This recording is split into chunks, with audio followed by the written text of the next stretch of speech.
명절합니다. 건사하고 있는 동생하고 부산에 올라와서 누님하고 우리 밤 주스러 가자 이렇게 하는 거예요. 저기 가면 밤이 많다고. 그래서 산에 딱 올라갔는데 밤 주술 때는 처음에 몰랐어요. 힘들지도 몰랐어요. 근데 중턱 넘어가면 힘들잖아요. 산 위에 올라가면. 힘들 줄 모르는데 거기 올라가서 밤을 막 주스니까 와 이렇게 많은 밤이 여기 있네 하면서 막 주웠어요. 주웠는데 그 죽고 내려오면서 막 힘들었는데 여기 이 구절 말씀이 뭐가 있냐면 제가 사실 그거 밤 죽고 그 다음날 여기 팔뚝에 막 이렇게 뭐에 물렸는지 모르겠는데 막 그래서 오늘 묵상을 하고 밤 죽는 거. 밤 죽는 것도 내가 좋아하잖아요. 내가 좋아하는 일이기 때문에 그것도 우상이 된다. 사실 나쁜 짓은 아니에요. 나쁜 짓은 아니지만 그렇다고 내가 그게 너무 빠져서 세상이 너무 빠져가지고 그것만 좋아하고 막 죽고 이러다 보니까 성령님 딱 깨달는 거예요. 네 그거 하는 것도 네 팔뚝 아픈 것도 네가 왜 우상 숭배하느냐 그 깨달음이 여기 딱 오더라고요. 저한테 우상 숭배라고 그러는 게 단지 내가 무슨 뭘 만들어서 하는 게 아니고 내가 좋다고 너무 많이 빠지지 않는 거 내가 좋아서 막 이렇게 하는 거 그거는 하나님 말씀을 먼저 보고 그 다음에 우상을 보고 그래야 그게 빠지지 않는다는 거. 사실 추석 기간 동안 연휴가 길었는데 제가 많이 경험했어요. 그렇게 우상 숭배라는 것이 이런 거. 첫째는 하나님 말씀을 중시하고 묵상하다 보면 자연히 우상도 분별되고 분간이 된다는 거. 그렇죠. 그게 깨달아요. 좋아요. 밤 줬다가 우상숭배 깨달으셨다. 사실 이제 우리는 영으로 탄생됐기 때문에 우리 음식이 영이에요. 그래서 우리 본분이 뭔가 이런 걸 잘 알고 영을 매일같이 먹어야 되는데 그 영을 먹는 게 이 생명나무 열매를 먹는 거예요. 이게 영입니다. 예수님이 행하신 모든 행적들, 이적들 이런 것들. 믿음이라는 것은 우리 감각으로 오는 게 아니에요. 믿음은 영에 속한 영역이기 때문에 사람들은 근데 자꾸 뭘 보고서 믿으려고 했는데 보고서는 믿을 수가 없는 거예요. 원래 아무리 뭘 보고 만지고 이렇게 하더라도 그거는 그 차원이 틀려요. 믿음이라는 것은 영의 차원이고 보는 것은 육의 차원이에요. 그렇기 때문에 자꾸 뭘 보고 믿고 기사와 이적을 보고 믿고 남 보여주면 믿겠다 하는 것은 다 육의 관점에 있는 사람들의 이야기입니다. 영의 관점에서는 보지 않아도 내가 영으로 알아버리고 영으로 믿어져 버리는 거예요. 예수님이 도마에게 알려준 게 그런 것들이죠. 수요일 아침할 때는 요번 주 해야 될 말씀을 막 써놔요. 수요일날 오전에 첫 번째는 해야 될 일 중에 하나인데요. 수요일날하고 목요일 오전까지 저는 이게 끝에 있는 자녀들아 너희 자신을 지켜 우상에게서 멀리하라.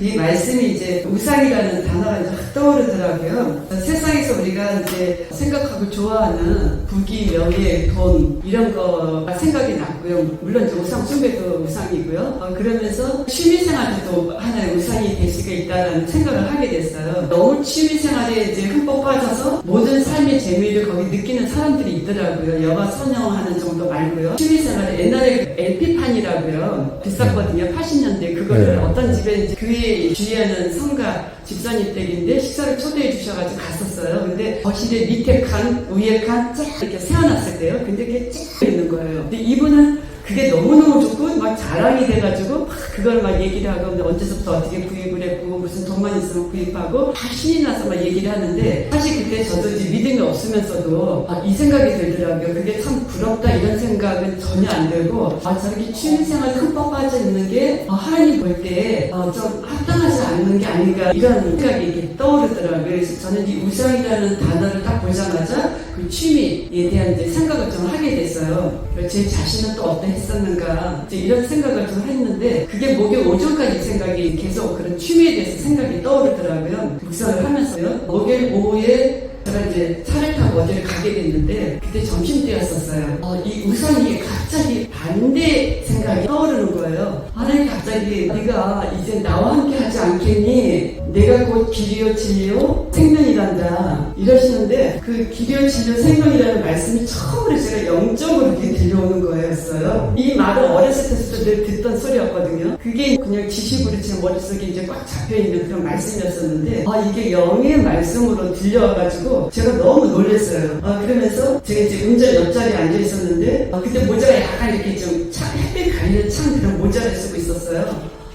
그때서부터 막 눈물이 쏟아지기 시작을 하는데 하나님 제가 뭔데 저를 사랑해 주셔서 너무 감사하다고 저를 돌아온 편자로 만들어 주셔서 너무 감사합니다. 그냥 막 눈물이 쏟아지기 시작을 하는데요. 눈물이 그렇게 하염없이 하염없이 쏟아져요. 그러면서 또 나와 함께 하지 않겠니 이 말을 또 하시는 거예요. 그래서 네 하나님 제가 죽기까지 하나님과 함께 하겠습니다. 이러고 이제 또 눈물이 이제 막 계속 그냥 수정꼭지 틀어놓은 것처럼 이렇게 쏟아지더라고요. 이제 눈물이 그칠 한 30분쯤 지나 정신을 좀 차리면서 근데 하나님 함께 해주세요. 너무 미약합니다. 함께 해주신다면 제가 가겠습니다. 이런 이제 고백하는 그런 시간이 있었어요. 네. 너무 좋은 경험하셨어요. 그와 같이 이제 이 하나님의 영의 소리가 깨달음의 소리로 이렇게 들린다는 것은 경험이거든요. 영의 세계는 그러면은 지금 그 어떤 세계가 열리느냐 하면은 영의 세계가 이제 집사님한테 쫙 열리는 거예요. 성경을 보더라도 영의 말씀이 알아들려지는 이런 일들이 일어나게 될 겁니다. 그러면은 이제 우리 여기서 나오는 동영상 강의 이런 것을 듣더라도 이제 진짜 이해가 되어지는 그것이 진짜 깨달아져 가지고 깨달음의 말씀이 파생되어지는 말씀이 막 솟아나는 이런 일들이 삶 속에서 막 일어나게 될 것입니다. 그냥 비상적으로 이렇게 하는 게 아니고 수많은 사람들이 우리 교회에서 나가는 동영상 강의를 듣지만은 많은 사람들이 이해를 잘 못해요. 이해를 못하는 것이 영의 초점이 안 맞춰지기 때문에 그래요. 근데 이게 이제 이해가 되고 깨달아지고 이러면은 영의 초점이 맞춰져 있는 사람들이에요. 그걸 하다 보면은 그 가운데에서 새로운 생각이 떠오르고 새로운 생각이 떠오르고 그래서 이제 나는 영으로 이제 이끌려지는 삶을 살게 되고 그러면은 이제 속에서 믿음이 솟아나요. 믿음이 솟아나게 되면은 믿음이 나를 데리고 가는 겁니다. 그래서 믿음으로 행동을 딱 하게 되면은 믿음으로 기도를 한다거나 믿음으로 행동을 하게 되면은 그대로 되어버리는 현실의 세계에서 그대로 되어버리는 그런 일들도 이제 일어나게 될 겁니다. 능력의 삶이 시작이 되는 거죠. 사람들이 이걸 전부 다 알았으면 좋겠어요. 너무 지금 다 종교적으로 다 대부분 다 믿음 생활을 하는 거예요. 종교적으로 또 하고 종교적으로 하도록 또 부추기고 있고 그래서 이런 세계를 깨우쳐가지고 막 깨어나야 된다. 우리가 잠자지 말고 깨어나서 하나님이 시키는 대로 우리 죽은 자 살려내는 게 이제 죽을 때까지 우리들이 해야 될 일이거든요. 우리 문제보다 더 급한 하나님의 문제가 있어요. 너무 급합니다. 우리 하나님. 그래서 더 급한 하나님의 문제가 있기 때문에 우리가 영의 세계에 싹 들어가 보면은 그런 게 감지가 돼요. 너무 급합니다. 우리 문제 가지고 자꾸 뭐 해주세요 이리 하지 말고 이제 성숙하게 되면은 이제 하나님이 원하시는 이제 그 일을 우리가 하게 된다. 네, 그러면 우리 문제도 자동으로 해결돼요. 네, 좋습니다. 여러분 반갑습니다. 추석 동안에 하나님께서 주신 말씀이 저도 마지막 절에 우상에게서 멀리하라 이 말씀이 추석 주간에 딱 걸려가지고 이 추석 주간에 하나님께서 나를 정말 이렇게 세밀하게 나의 모든 생각과 행동을 하나님이 간섭하시겠구나 이런 생각을 딱 하고 있었는데요. 제가 요한 1서 처음에 말씀 정체적으로 딱 보니까 우리가 아노라 또 19절에 또 아는 것은 그 사도 요한이 나는 아는 것이 이렇다 이렇게 우리의 영적인 정체성을 나는 안다. 사도 요한이 그렇게 말하듯이 너는 지금 알고 있니? 이렇게 저한테 이렇게 반문하는 거. 그러니까 계속 알아라 하는 말이 18절에도 아는 게 중요하고 19절, 20절 다 아는 게 나오거든요. 그리고 나서 21절에 우상을 멀리해라. 말씀이 4절밖에 안 되는데 정말 중요한 교리가 이 안에 다 있더라고요. 지금 오늘 그 말씀에는 정말 그 세밀한 것까지 내용이 안 나와 있는데 이 말씀을 하나님께서 주일날 우리 목사님 말씀을 통해서 이렇게 하나하나 풀어주시는 거죠. 예를 들어서 뭐라고 표현해 주시냐면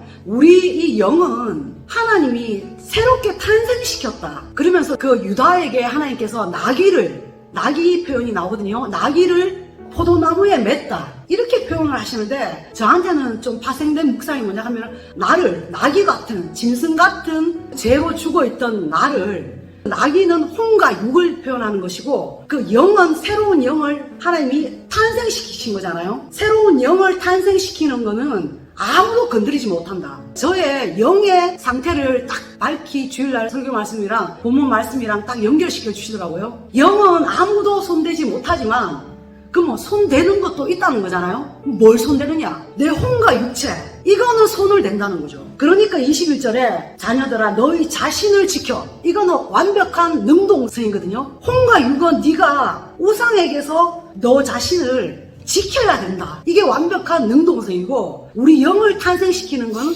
완벽한 나의 수동성 내 노력이 하나도 들어가지 않고 하나님이 불강력인 예수님의 그 피로 또 물로 씻고 죽이고 그래서 새 생명을 부어주는 이 물과 피 묵상에 대해서 저는 굉장히 많이 추석날부터 시작해서 묵상하게 하시더라고요. 그래서 나의 정체성을 확실히 다시 한번 깨달았는데, 어제 제가 우리 남편이랑 순천만에 국제정원 박람회에 갔었어요. 거기에 가고 싶었어요. 왜냐하면 목사님도 갔다고 하시고 또 저도 이때 아니면 언제 가느냐, 그래 딱 갔는데 쫙 둘러봤는데 완전히 7가지 정말 아름다운 빛깔로 되어 있는 꽃이 뭐 나라별로 이렇게 정원을 정말 멋있게 만들어놨는데, 사람의 인공적으로 만들어 놓은 거죠. 그거는 이제 완벽하게 인간이 만들어 둔 정원인데, 근데 약간 2%가 부족한 거죠. 인간이 만들었으니까. 그래서 그 구경하고 딱 돌아오면서 제가 이제 오늘 묵상 본문을 한 3시간 정도를 계속 4구절밖에 안 되는 걸 계속 들으면서 하나님하고 이렇게 교제를 하면서, 하나님,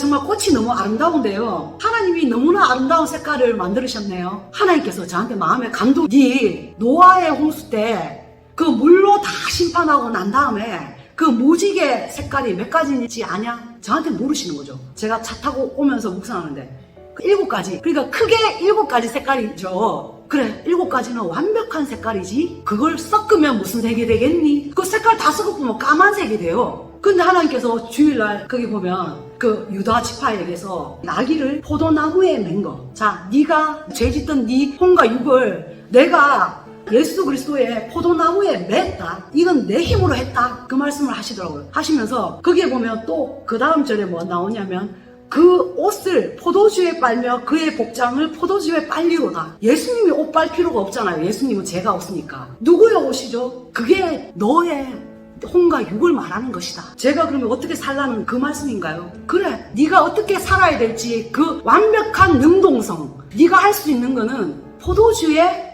네 옷을 매일 빠는 거다. 좀 어렵네요. 그럼 쉽게 좀 말씀해 주세요. 네 행실을 항상 세상의 우상에 더럽히지 않도록 빨아야 된다. 그럼 뭐 어떻게 빠는 거죠? 말씀 묵상 이게 계속 하는 게 이게 노동이라는 거죠. 이게 어려워서 사람들은 교회 봉사는 다 해도 성경을 그냥 읽으라 하면 통독은 해도 묵상은 제일 어렵다 하고 안 하거든요. 행실, 혼과 육은 하나님의 말씀을 보면서 계속 하나님하고 씨름하는 것이 네 옷을 포도주에 빠는 것이다. 목사님께서 처음에 나귀 새끼가 먹는 게 포도나무를 먹는 거를 생명나무 열매 먹는 걸로 표현했거든요. 이 나귀가 좀 성숙하면, 우리가 좀 성숙하면 하나님의 말씀을 숙성시킨 것, 숙성이 된다는 거죠. 성령님이 더 깊은 말씀을 주신다. 그게 포도주다. 포도즙이다. 그것을 갖다가 네 혼과 육체에 계속 이게 하나님의 말씀이 이렇게 넘어오도록, 영의 차원의 하나님의 말씀을 내 육의 차원으로 이렇게 물들이는 거. 그래서 내 혼과 육을 완전히 포도즙에 담기게 해서 포도주로, 이사야서 1장 18절 보면, 오라 우리가 서로 변론하자. 너희 죄가 주홍 같을지라도 눈과 같이 희어질 것이요. 근데 우리가 죄를 생각하면 까맣잖아요. 까만 걸 죄라고 생각하는데 하나님의 눈으로 볼 때는 붉다고 말하거든요. 이게 또 주일날 설교 말씀에 그 유다 지파에 비유한 예수 그리스도, 그의 눈은 포도주로 인하여 붉겠고, 그게 풀어지는 거죠. 정말 우리가 사람을 사랑하면 그 눈이 불타서 이렇게 막 붉게 불타오른다, 이런 표현을 하고, 또 포도주에 완전히 술 취한 사람 눈동자가 빨개지거든요. 술 취한 노아, 그것도 이게 연결시켜 주시면서, 하나님은 우리를 너무 사랑하는데 어느 정도로 사랑하냐면 예수님의 물과 피로 완벽하게 너희들의 죄를 정말 그 예수님의 주홍 같은 붉은 피로 완전히 씻어주겠다. 그게 노아의 홍수 때 그 무지개 언약, 그거하고 연결이 또 시켜지면서 까만색, 어떤 죄를 지어도 그 죄를 다 이렇게 하나님의 말씀으로 쪼개면 빨주노초 파남보 나온다. 뭐 더 많은 색깔이 나오겠죠. 예를 들면 완벽하게 하나님은 다 쪼개가지고 니는 어떤 죄가 있고 이런 죄가 있고 저런 죄가 있고, 모든 우리가 질병이 있잖아요. 이 질병들 하나하나까지도 하나님이 하나님의 말씀으로 다 쪼개가지고 다 분리시켜가지고 예수님의 그 붉은 피로 다 씻고, 또 예수님의 그 물로 깨끗이 맑게 없애준다. 예수님 눈으로는 하나님이 우리를 볼 때는 주홍같이 다 예수님 피가 들어가면 다 살아날, 하얗게 될 그런 정말 새롭게 피게 되어질 우리의 그 정체성, 하나님 앞에 완벽한 하나님의 아들로 탄생시키고 많은 그 예수님의 그 사랑까지 이렇게 연결이 딱 되더라고요. 그래서 그 무지개 빛이 바로 예수님의 피로 완전히 그 죄가 다 씻겨지는 거. 그래서 하나님은 그 죄를 분리시켜서 완벽하게 하나하나 완벽하게 어떤 질병이라도 다 치료해 주신다. 그거를 하나님이 그 사랑, 하나님의 일하심, 그리고 하나님이 구약에 기록해 놓은 그 노아의 그 무지개 언약과 또 이사야서에서 말하는 예수님의 그 십자가 죽으신 그 피, 그리고 목사님 주일날 말씀했던 그거 하고 또 사도 요한이 아주 짧게 4구절에서 말했던 정말 엄청난 그 안의 뜻이 이렇게 쫙 풀려지더라고요. 나는 처음에 나귀 같은 너를 포도나무에 맺던 것처럼 너한테 다른 영혼들을 또 네 나무 가지에 묶을 것이다. 그 완벽한 하나님의 일하심. 그러면 저는 뭘 해야 되죠? 너는 완벽하게 하나님의 말씀 안에 있으면 하나님의 지각을 준다. 이 지각은 땅의 지각에 가장 최고봉이 누구냐? 지금 한테 물으신 거죠. 솔로몬이죠. 그 세상의 모든 지혜를 아는 솔로몬의 지혜를 주고 또 하늘의 모든 지혜를 갖고 있는 사도 바울과 같은 그런 지혜, 그러니까 하늘과 땅의 지혜, 그 영적인 지각을 줄 것이다. 그러면 저는 하나님의 말씀 앞에만 계속 있으면 되나요? 그래, 하나님하고 계속 변론해라. 네 행실이 항상 깨끗해지도록 포도주에 네 옷을 계속 빠는 것, 이 묵상하는 것. 그러면 저는 하나님 앞에 이제 날마다 깨끗하게 이렇게 준비하면, 그러면 하나님이 네한테 말씀할 때 네가 그 지각이 열려서 깨달아질 것이다. 누구한테 무슨 말을 하고 어디에 누구를 만나러 가고 사인을 줄 것이다. 그래서 저는 추석 때 외삼촌한테 전화해서 우리 다 만납시다 하니까 우리 외삼촌이 왔어요. 제가 이제 픽업해가지고 우리 가족들이랑 다 또 만나고 또 그분들에게 복음을 전하고 하나님 감동 오시는 데 했죠. 그러니까 완벽하게 하나님이 일하시고 또 나는 그냥 내 세마포 옷을 항상 예수님 포도주에 빠는 거, 묵상하는 거, 그거는 내가 하는 일이고 하나님은 또 나귀를 끌고 오시겠구나. 이런 거를 제가 느끼고 이렇게 경험하게 됐습니다. 감사합니다. 유다 지파에 소속된 나귀들은 포도나무에 매어 가지고 있다. 이제 그 말씀이 이제 파생돼 가지고 거기서 새로운 말씀들을 이야기했습니다. 그래서 묵상한 말씀들은 이와 같이 막 파생되어 가지고 새로운 말씀들이 굉장히 많이 나오고, 여기서 우상 숭배에서 내 자신을 지켜 우상에서 멀리하라는 것은 내가 뭐 우상을 가가지고 막 우상한테 반대를 하고 무슨 당군 우상을 포기한다든지 뭘 한다든지 이런 게 아니고 내가 하나님 말씀 가운데 젖어 있는 거예요. 우리는 영적 유다지파의 사람들이거든요. 영적 유다지파의 사람들은 그 포도나무에 매여가지고 있어요. 생명나무에 끈이 달려가지고 매여가지고 있습니다. 그래서 거기서 나오는 것으로 우리들이 음식이 돼가지고 매일같이 먹는 거예요. 그래서 매일 생명나무를 먹으면서 살아가는 그런 존재입니다. 그거 하라는, 그것만 하게 되면은, 그러면은 하나님이 우리를 통해서 모든 일을 다 하신다. 거기서 이제 완벽한 수동성 이야기를 했는데, 들의 백합화를 한번 쳐다봐라. 백합화가 막 그 아름다움을 잊기 위해서 수고를 하고 길쌈을 하느냐. 가만히 있는데도 하나님이 그렇게 해주신다는 거예요. 우리도 마찬가지예요. 내가 뭘 하려고 설치면은 뱀의 생각이 나와가지고 설치는 거하고 똑같아요. 우리 육체의 혼과 이런 것들은 자꾸 그 뱀의 생각이 젖어 있거든요. 그래서 말씀에 머물러가지고 있으면은 하나님이 우리를 통해서 일하도록 그냥 가는 거예요. 그래서 내가 할 일은, 적극적으로 해야 될 일은 그냥 말씀 묵상하는 거. 그것만 딱 하면 돼요. 더 이상 나가면은 내가 내 생각, 주장하는 자세가 나갈 수 있어요. 주장이 나가버리면은 실상은 뱀의 생각이 나가고 탐욕이 나가는 겁니다. 그러면 하나님의 일 다 망쳐버리는 거예요. 수많은 사람들이 지금 그런 방식으로 예수를 믿는데 그냥 매인자로 살아가면 된다. 그렇게 하면 됩니다. 아주 재미있는 묵상 말씀했습니다.